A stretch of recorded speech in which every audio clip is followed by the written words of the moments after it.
বন্দে পুরুষোত্তমম। জয় গুরু সবাইকে। আজ একটা বিশেষ দিন, পরম পূজ্যপাদ শ্রী আচার্যদেবের শুভ ৫৭তম আবির্ভাব। আমরা সমবেতভাবে তিনি যাতে দীর্ঘ জীবনের অধিকারী হন এবং এইভাবে আমাদের শ্রী ঠাকুরকে নিয়ে চলার বিশেষ আশীর্বাদে আমরা আপ্লুত হয়েছি, সেটা যেন বজায় থাকে। শ্রী ঠাকুর বলছেন গুরু পুরুষোত্তম প্রত্যেক গুরু বংশধর দেহ শরীরের সূক্ষ্ম থেকে জ্ঞান্ত থেকে নিরন। একদিন এই বাণীকে নিয়ে আলোচনা চলছে। আমাদের বাঁকুড়াজি পূজ্যপাদ মেজদার দৃষ্টি দিতেন, তখন মেজদা পূজ্যপাদ মেজদা বললেন যে ঠাকুরের বাণীটার মধ্যে একটা বিষয় মনে রাখতে হবে।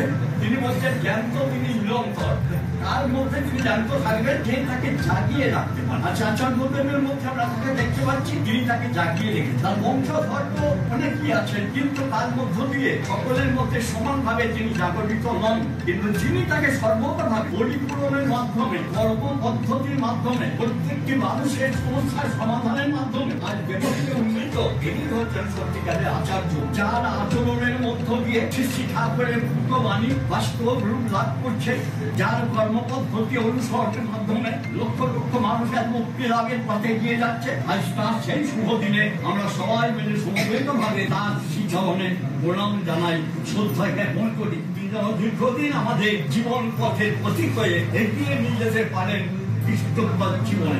আমরা এই প্রার্থনা করে